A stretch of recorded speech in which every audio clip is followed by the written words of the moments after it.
نو دلته موږ اراده دی یو غټ مدرسې دی غټ جامعې دی غټ خانقاه دی غټ خدمتو لرو خو دې لپاره چې دغه دینی خدمت ته موږ تاسو شریک ده وطن مشرک ته دا شخصي د کور د پاره نه جوړیږي دا د ټول وطن د پاره په یو چت کې 1300 کسان راځي بالفعل د موږ د دوه چتو اراده ده چې په دغه دینی خدمت کې د خپل وس موافق را سره شریک شي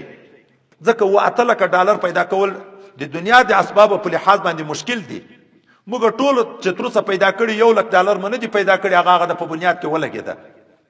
نو دغه د خلکو د مسلمانانو په تعاون باندې کیږي که مسلمانانو تعاون وي دین به خدمت به وي د مدرسې دین دغه لپاره چې د خلکو زمن راشي په دین پوه شي او دغه رڼا د دین د هر سړي کور ته داخله شي